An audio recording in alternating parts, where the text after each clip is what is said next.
authenticity is everything. It's not about the superficial stuff. It's not about a package or a box that people want to put you in anymore in Hmm. business and entertainment and anything. It's about truly listening to who you are and allowing yourself to take up space. And as a woman, to take up space is really brave. And the more you practice, the more you can do it, the more it becomes effortless, and the more you know you have a right to, and you're respected and you're thanked because the space is yours to take. And every time you do, you're showing another woman that they can do that. And you're inviting them to do that. And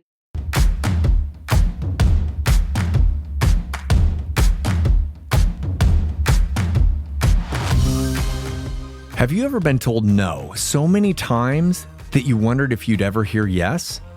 On this episode of Navigating No, I sit down with Nina Hajian, a dynamic force in the entertainment industry who's turned countless rejections into a thriving career in radio and TV.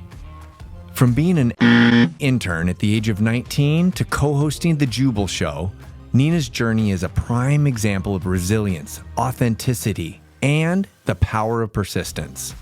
Nina's ability to see no as just the beginning of the conversation rather than the end is a game changer. Let's dive into a conversation with a woman who has made a career out of turning rejections into opportunities. Please welcome Nina Hajian to Navigating No. Nina, thank you so much for jumping on here. I was just talking to our producer, and I was like, I feel like the more of these interviews that I do, the more comfortable I get until I'm around an expert like you who is on air and on screen all the time. And so now I feel like this little guy again. I'm like, hi, how are you? So I just wanted to say that it is an absolute pleasure to have you on here. Thanks for doing this. And I thank you from the bottom of my heart. Blue, you don't have to thank me. First of all, I don't call you Blue. I call you Mosey, which is Mose, which means banana in Farsi. And that came up when we met a long time ago. But I'm glad to see that you're doing this because it's so natural for you. You've always been just kind of a bright light in every room that you're in, and you like to make people feel comfortable and talk and share stories. So this is so natural for you. I'm happy to be here.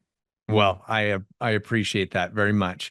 And that story actually comes from my college roommate was Persian, and he told me this story that I always remembered because I was studying Japanese and I was living in Japan after college and before college. And one of the funniest things was the fact that language can mean so much to so many different people. And he was being Persian and he spoke Farsi. He did not know how to communicate to his teachers when he wanted things because all he could say is certain words in Farsi. And so one of the things was banana. And he always wanted a banana. He's like, Mose. And the teacher's like, I don't know what he keeps saying. And so when I found out that you spoke Farsi, I was like, Mose, that's the only word I know, but there you go. So No, it's great. that's I the don't story. I don't actually speak Farsi. You taught me what that meant in Farsi. I'm half Persian, so I know like some words that my dad speaks in the house or our family. But so that was a new one for me from Oh, a there you go. We non can hit all the Farsi fruits, the fruit of the loom. I yeah. love it. Well, you and I met each other, I think maybe 15, 16 years ago, I think, Yeah. in Seattle. And you were a personal trainer. I had been a personal trainer and I was running my own studio, but you were at a gym. And we immediately hit it off and we had so much in common. And you are an extrovert. You talk about somebody who's comfortable in front of the camera, in front of people talking. You were so confident that you are an immediate magnet. You are a magnetic personality and people are drawn to you. And I was one of them. And it has just been a light in my life as well. Thank you, Blue. No, it's true. Work can get really like tedious and monotonous and all of those things that mean the same thing. And every time you came into the gym, I was like, oh, at least I'll get a break. I Well, was I like, will go ahead. I was going to say, and I always wanted you to work me out because you were better at training than I was.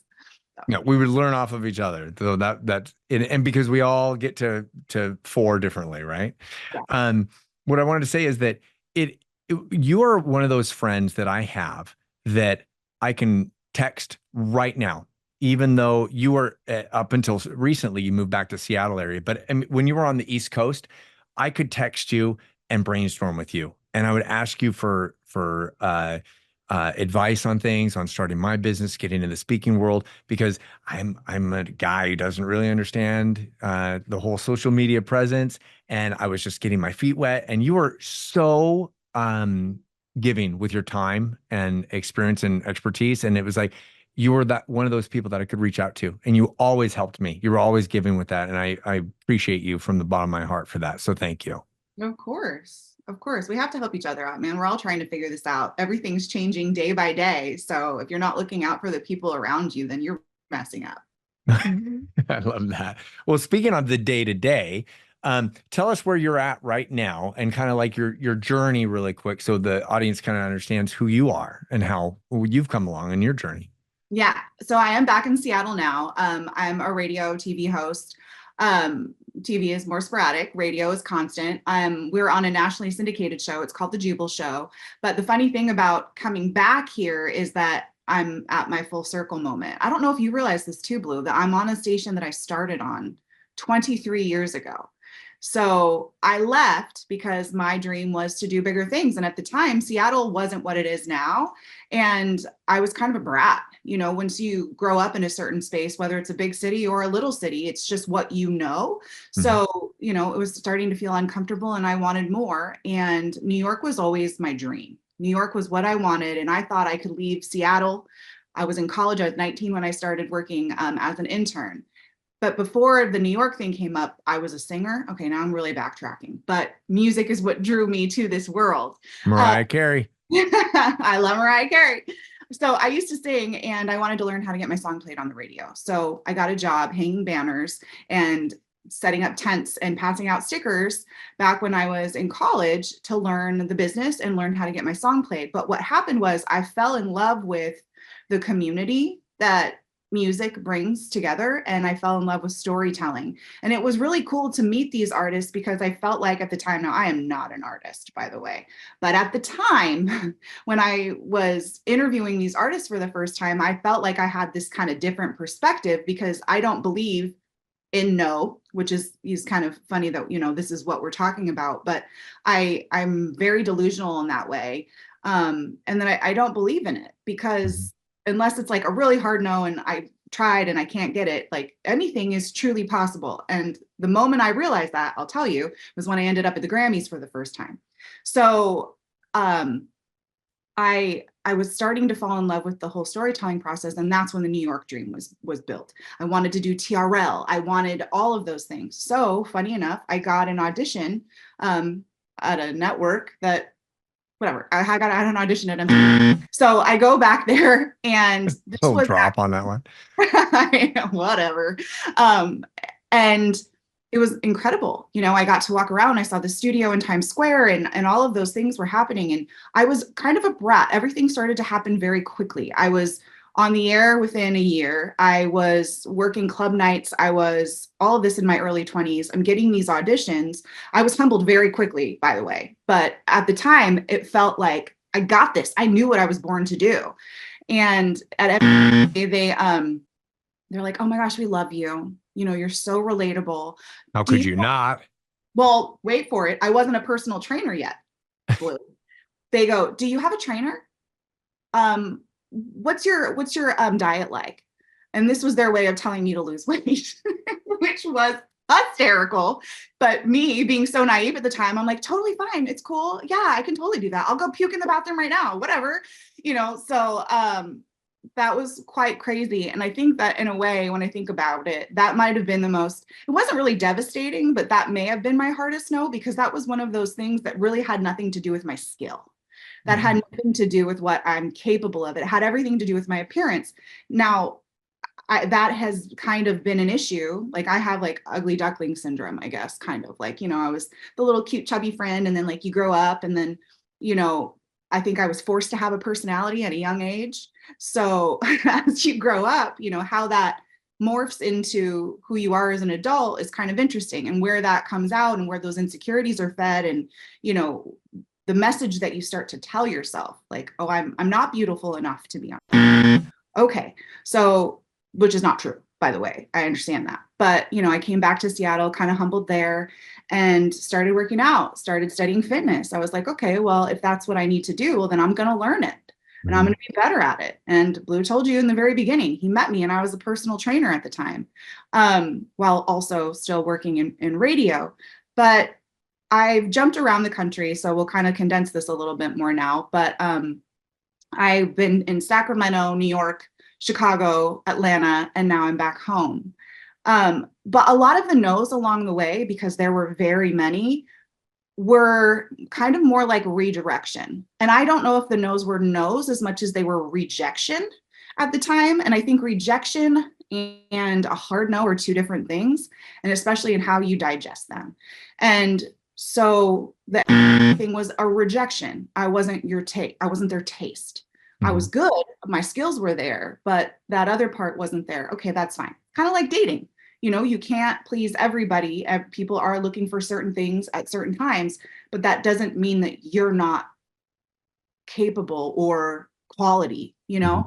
So this I started to learn very early, as I was making my way up the ladder. But there was a job that I really wanted in Philadelphia, and I was still kind of a baby, and I went out for it, and it came down to two people. It was me and this other girl, for morning radio, which is what I do. But she was local and she got the job, and I'm thrilled she got the job. She's a wonderful, talented woman. I ended up moving to Sacramento, but the crazy thing is that station ended up flipping and going completely away within a couple of years. So had I gotten that job, not being from Philadelphia, at least she's from there. She was home. That's like me. I'm home now. I actually live with my parents, and I'll explain that. But, I would have been out of a job. So in Sacramento, I was able to get my legs. I did radio and television there, and I was able to make that jump to New York. And another no that completely changed my life, funny enough, and it had to do with my physical appearance again, was when the station that I really wanted to be on was looking for a new morning show. So I'm the type of person that understands that you are not given anything. You don't deserve anything. You show up, you do the best that you can, you show what you can offer, and and go from there. But the mentality of like, I've already done the work, or I know I'm good, doesn't mean anything. You don't deserve anything. So I flew myself to New York, and I asked him to meet with me, and he did, and it was wonderful. He sat down and he's like, yeah, I've heard good things about you, but I don't know if you're New York enough for us. And I looked at him and I was like, okay, not New York enough. I lived in New York, right? Like I actually grew up here also. And he was like, oh, well, yeah, and then he changed the subject really fast, because I'm like, how do you tell somebody that lived in New York that they're not, whatever. So he pulls out this calendar and he's like, if this is the type of market you want to work in, you need to have one of these. And it was a bikini calendar that a girl in Arizona that he was a fan of had made. And he's like, this is how you stand out as a true personality in market one. You need to have a bikini calendar. You need to do all of this stuff. And then, then maybe you would be New York enough to be here, but I think you're lovely. Don't give up, like all that stuff. I left New York so fired up that I came back home for a brief little vacation from Sacramento, and I was determined to get there now. So I got a tattoo after that interview of my little apple. And at the time, this symbolized to me that I need to work harder. If I'm looking at this and I'm not there yet, work harder. Nobody's going to tell you you're not New York enough and that I need a bikini calendar and that I need to get fake boobs, which also somebody told me if I wanted to be on television that I needed a boob job. My boobs are real. I've been on television countless times. It's crazy. And thankfully it's not like that now. People couldn't get away with that, especially like with Me Too and stuff. But when I was coming up, that was what I was fed. So I'm healing now on this side, understanding that, there are women that won't have to experience that, and also healing to become, I don't know, somebody that can empower and truly understand, the importance of self-love on such a deep level. It can absolutely, it transforms you and makes you unstoppable. And I had to heal myself time and time again, not to mention breakups in between all of these things. But the one constant that I had through all of this was that I knew I could. Mhm. I'm good enough, because I'm not doing this to be famous. I'm not doing this because I want people to see me. I'm doing this because I want to tell stories. I'm doing this because I want to help you tell your story, because we get to be a community together, and that is so special. And when you move around the country alone, the first, it's hard to make friends as an adult, but the community Mhm. that you have is your audience. And especially with social media now, I mean, it's wonderful when you have true connections with the people that listen to you. And Blue, you are probably experiencing that now. And if you haven't, you will, with your podcast and your book, because those connections come from vulnerability, and somebody has to go first. So I go first, you're going first. And then you share that story and you share that connection. And I knew that that's what I had to offer, bikini calendar or not. And finally, that person at the time got fired. They flipped the station to a different name, they just rebranded it. And I had an opportunity to get that morning job again. And nobody was going to have that. That job was mine. So I found the guy that was the boss. I have an agent, but I don't depend on her for everything. Sure.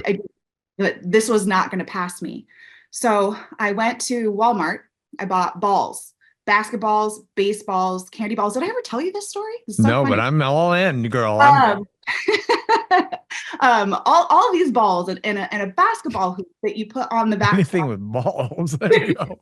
Yeah, exactly. And you'll see why. And a basketball hoop that you can put in your office on the back side of the door. And I logoed it with the station logo. And inside was a card of me, because I'm a Yankee fan growing up on Long Island. That's just kind of how it was, even though I was supposed to like the Mets, but I didn't.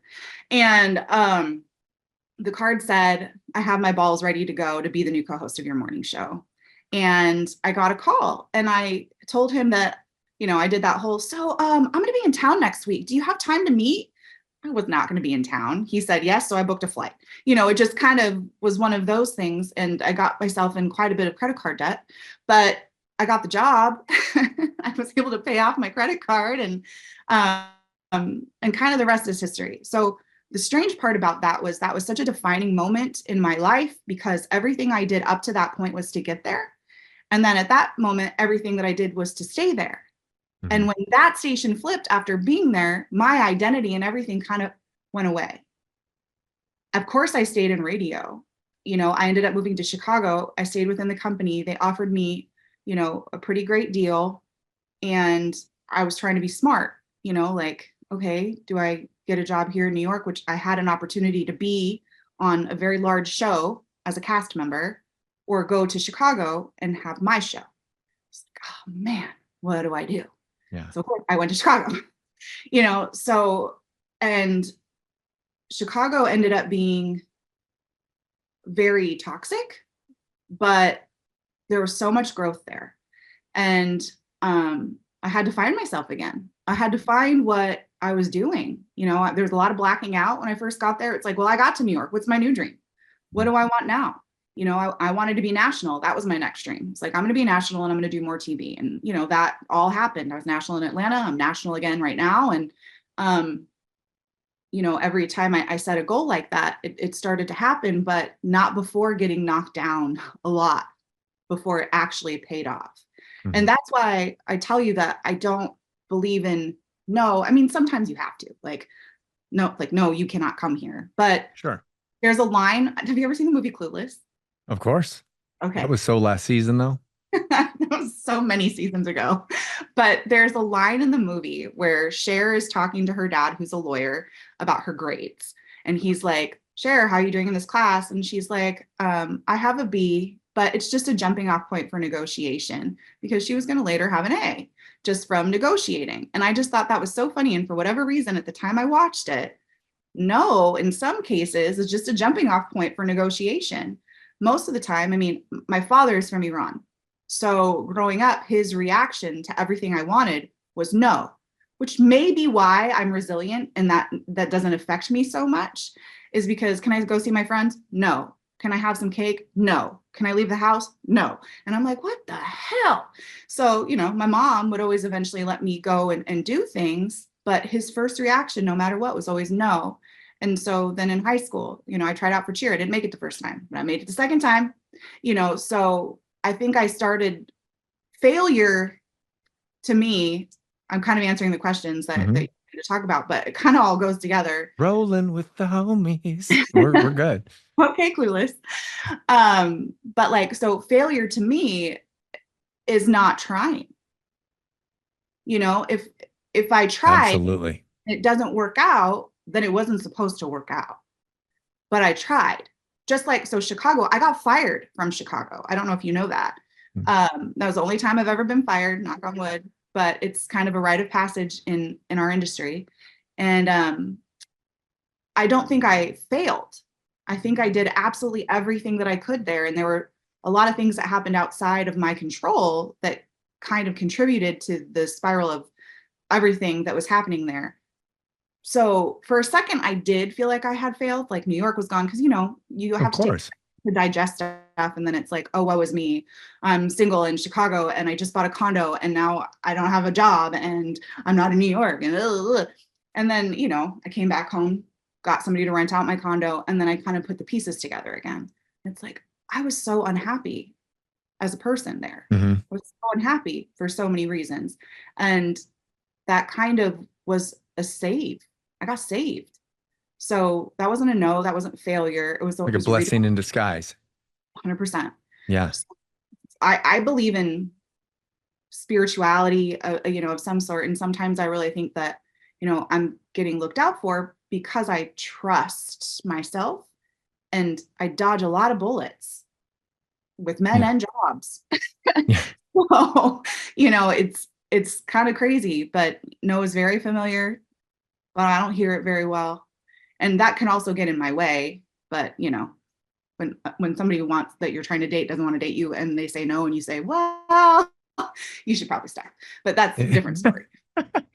Well, I love that you're hitting on that, because in all actuality, when I'm told no, or when people hear no, if you can look at it objectively and not take it personally, it is just that stepping stone that provides your next move, right? It's like, here's a barrier in front of you.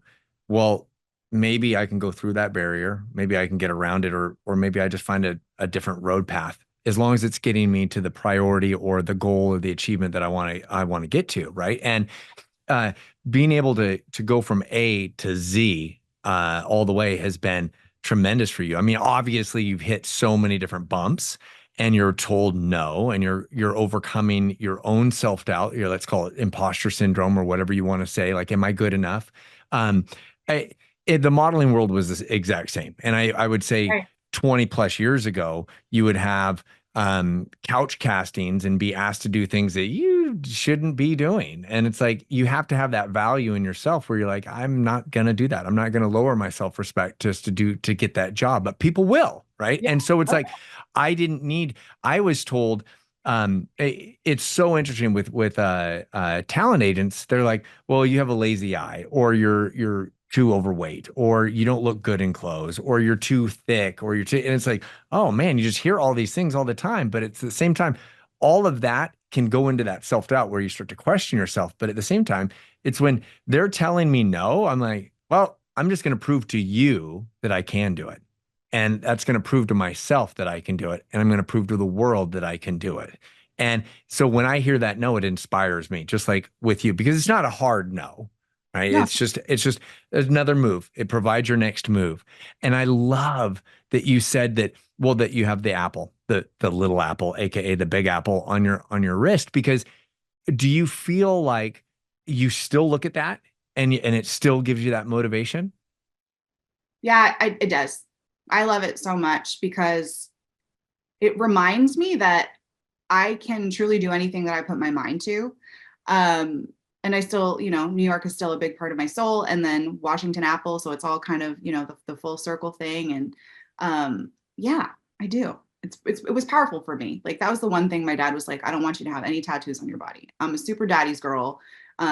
So I just wanted to respect that. But I came home after that and I was like, I'm getting it. And I'm so glad I did. I don't regret it, not even a little bit. Yeah. I mean, I don't know if you ever told your clients, like, put on their fridge something that they can see all the time, like a notepad, like, this is what I need to eat or whatever, just a constant reminder, and to have that little tag that reminds you of what you want to do. I mean, most people don't have the big wallets anymore with pictures, but they can remind you of like what inspires or motivates you to achieve that greater event that you want to do, right?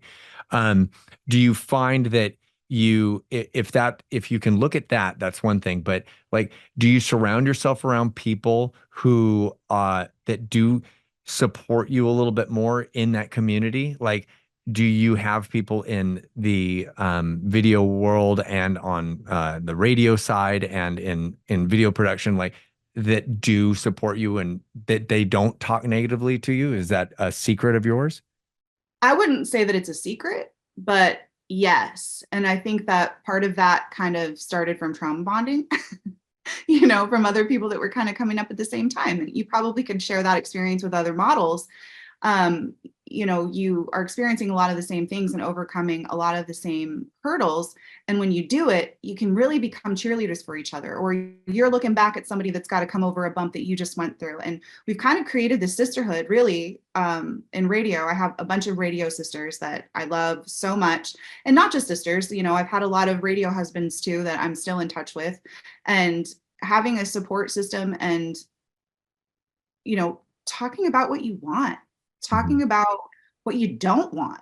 I think as I get older, the most important thing now that I talk about isn't, the dream so much as it is the boundaries. You become a different version of who you were. Like before it would be yes to everything. And I still say yes to a lot of things, but sleep is important. A life is important.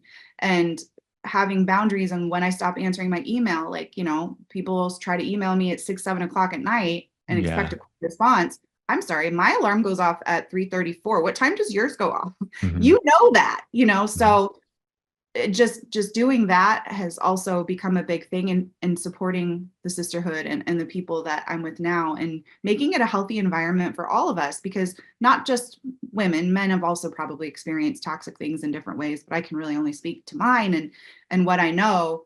Um, and I don't think that entertainment industry is the only industry that, have people walking around with trauma that they're trying to heal. Absolutely. but, Absolutely. Yeah. but part of that healing, is the group, is your support system. Well, and you It, you you know that you're not alone. Other people are yeah, experiencing the exact same thing that you are. And yeah. when you come together, you can kind of brainstorm on different ideas and you're not competitive. It's like, This worked for me and maybe it will work for you." And I think that's the whole idea of why I started this podcast, is because what works for me, how I navigate no, will resonate with certain people. When I get on stage and I speak and I talk about building trust and meaningful relationships, or I talk about navigating no, if I can get most of the audience to find some certain gems that I talk about, I've done my job. Like I've really provided some kind of value, right? But I'm not going to speak to everybody. Not everybody's going to like my speech. Not everybody is going to win all the time. And so it's like being able to bring a, let's call it a plethora, there was a Three Amigos quote for you, of different experts in their field and be able to give the way that they did it and how they do it. I think it does resonate with so many people because I don't have all the answers. I just have what has worked for me. And I feel that if people listen to what I did and if they apply it, maybe it will work for them.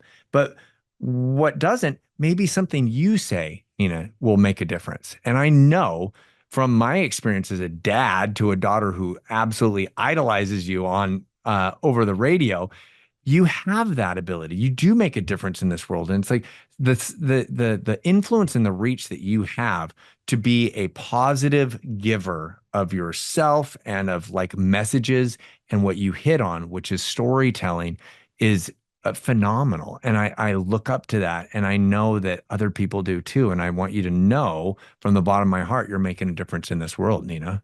Thank you. Thank you, Blue. I really appreciate that. Obviously, you are too. And I think every time we share our stories, our personal stories, every time we allow ourselves to be vulnerable in a situation, we're inviting somebody else to do that. We're not just offering how we did something, but opening a discussion maybe we don't even know about, but we're providing a safe place.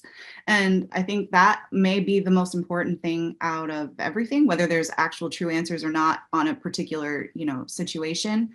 But also, I think the one thing that we can all take away from this, and it's not just, social media, although I am thrilled that social media is kind of jumping on has been, authenticity is everything. It's not about the superficial stuff. It's not about a package or a box that people want to put you in anymore in Mm-hmm. business and entertainment and anything. It's about truly listening to who you are and allowing yourself to take up space. And as a woman, to take up space is really brave. And the more you practice, the more you can do it, the more it becomes effortless, and the more you know you have a right to, and you're respected and you're thanked because the space is yours to take. And every time you do, you're showing another woman that they can do that, and you're inviting them to do that. And that's kind of what it's all about, is providing a safe place, taking up your space, and being truly who you are. But a lot of people don't know who they are yet, right? So it's like when we talk about the word authenticity, not knowing who you are is authentic to who you are. Mm-hmm. Being curious about different things, messing up, that's not failure. Messing up is not a failure. Messing up is a rite of passage. Mm-hmm. All of those mess ups, I mean, we didn't even talk about all the tragic stuff. I mean, all those little mess ups make up who you become. And it's how you digest them and how you react to them really is where your character comes from, which and I'm sure many of you listening know, but if not, that's what I believe. And that's how things start to change.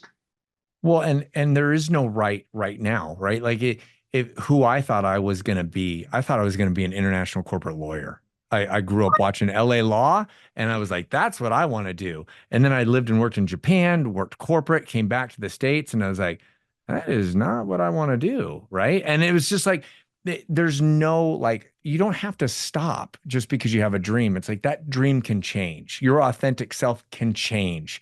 And the more you learn about yourself, the more pathways that you go through that hurt, and you get more scars, and you're like, oh, that sucks. And oh man, it's like, it makes you more jaded. It makes you more experienced. It makes you more confident. It makes you more knowledgeable. And when you have that, it's like, I can change, and I can find my true self, and I can find what makes me more passionate, and I can create those barriers and tell people no, because telling someone no is just as hard as hearing no sometimes. It Yeah. sucks. Sorry, it's like, don't take it personally, but it's like, I have to have my own personal boundaries as well.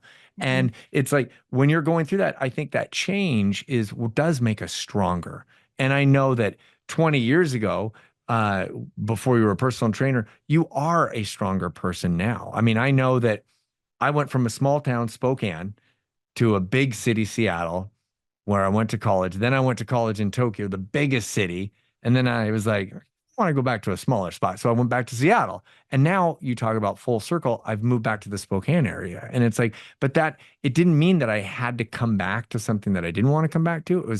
It's what I needed at this time. And it's who I am now. And I love being back here and what I can provide for my kids and such. And to be able to turn on that radio and hear you every once in a while is a phenomenal thing. It's funny how that is, right? And how things change. I never thought I'd come back to Seattle. I really didn't. But after, Atlanta, and as parents get older, your priorities shift. Everything's different. I want to see my parents. I've lived away from home for over 15 years, and my brother lives down the street, and I've got a niece and a nephew. And it's been just nice being around family, because that was the part that was missing. You can do so much for a career. You can do so much for a dream, but when you look at yourself, like, and I'm not saying that I can't be single, I love that, but I do want to settle down. I want to create a home full of love. I want those things now. And before, it wasn't possible. And so now, there are just so many things that are allowing that. But family is everything. And I'm very fortunate that I'm close to mine. And they've been a huge rock in all of this craziness too. My mom's a little extra emotional, so she always says she feels what I feel. So I try not to tell her about half of the things that happen, because I You don't need equivocate as much as you can. You're like, yeah, that's like, you don't need to awesome. cry, lady. I'm Yeah. fine. So Well, like I mentioned, you're magnetic and you have the love to give, and anybody is going to be lucky, because I know that even listening to you can brighten people's day. It seriously can.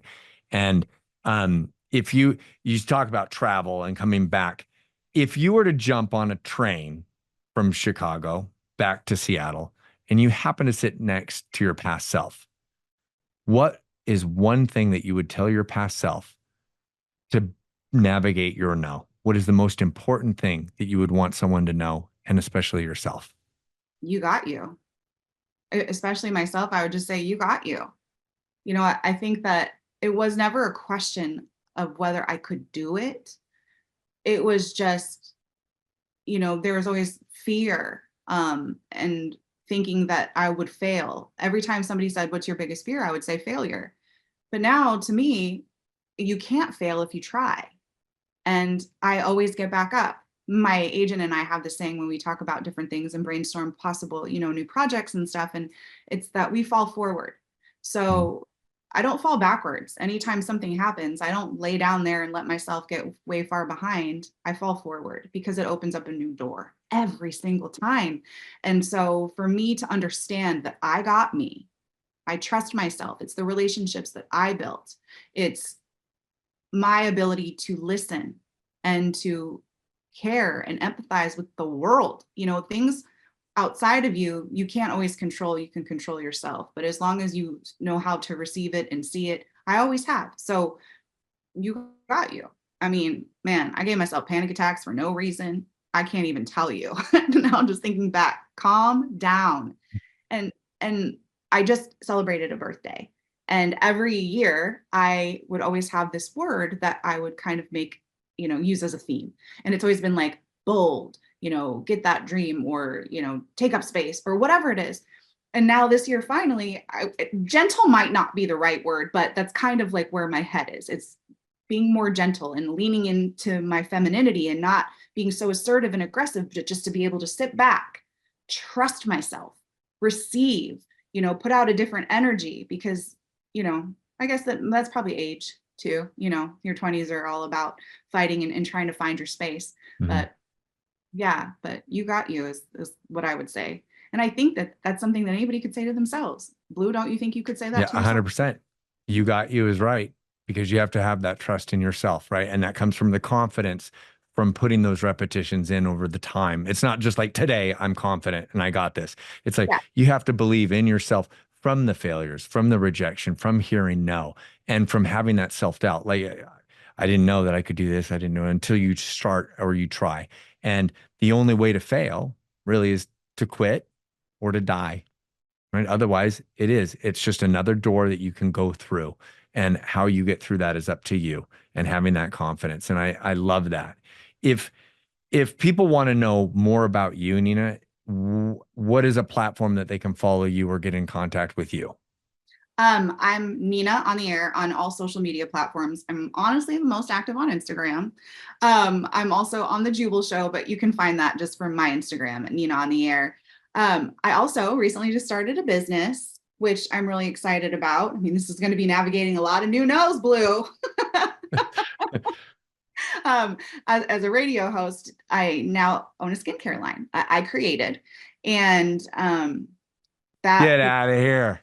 Yes, you know this. It's called Bazi. But that was part of my healing process. So Bazi essentially means tea party in Farsi. And so my, hero product is called the Persian tea oil, using pomegranate and cardamom and Persian rose. But the idea behind my line, I'm not going to sit here and promise you that it's going to make you look like a teenager, but I will say that it will heal you. It's healing you inside and out, strengthening your skin barrier, but all of that, the ritual, the, taking the time for yourself, the smell. Cardamom is scientifically proven to boost your mood. Like every single detail and every ingredient was picked on purpose because it's all about healing. So with the stresses and doing mornings, my hormones have changed and I've gotten really sick many, many times. Also, ladies, if you're not taking vitamins, if you're not making sure that you're sleeping, start doing that, because it's fun when you have 4 hours of sleep and wake up the next day and think you're going to crush the world. Hmm. But your body, women, our body releases our hormones while we're sleeping in the right sleep pattern, like deep sleep. And if it doesn't, your body changes. I now have food allergies. I'm not the only one because of morning show hours, but also people keep those hours because you just like to rage, or I don't know, you don't sleep, but sleep. Take your vitamins. I don't even know how to stress that enough. But anyway, my skincare is healing, and it's part of all of that. And you can also find that on my Instagram. But my Bazi is that social media. But Nina on the air, it has everything. And I'd love to share more of that. If you guys are interested, slide in that DM. I respond to everybody. She Uh, does 100%. She is always active. One, I agree with that. yeah, Yes. just kind of, I don't know, it's about community for me and helping each other. So I always say we're doing life together, and this is your way of helping people do life together too, Blue. I think no's are actually our biggest gifts. So what a special concept. And it just helps people become more and more resilient. And that's part of the healing process too. So I love all of that. I do too. I do too. And I love that. I thought you were going to call it T-Mo's, but now you have two Farsi words. Well, I appreciate you so much. And I know your listeners do, because you talk about healing process, just hearing your voice, you have just the most wonderful voice. And to be able to hear that puts a lot of people at ease too. So definitely tune into you. But I love that you're making a difference in this world, Nina. And thank you for being a part of my life and always being there for me. Thank you, Blue. You're there for me too. So thank you. You're doing the same thing. High five. Reciprocated. I know. That's right. I wish I had an apple on there, but I don't have an apple. But see, and that's the other thing. Make sure you have friends that it's reciprocated. You don't want to be sending text messages to people that don't send back. And if they're always asking for things from you and they're not there for you, those are not your friends. No, if you're not learning from your connections, or your connections aren't learning from you, it is time to reevaluate your connections. And that is a whole nother topic. Thank you so much for jumping on with us, Nina. I hope you have a wonderful day and best of luck with you. And I cannot wait to see you in person again. Absolutely. Thank you, Blue. Talk to you soon. Thanks.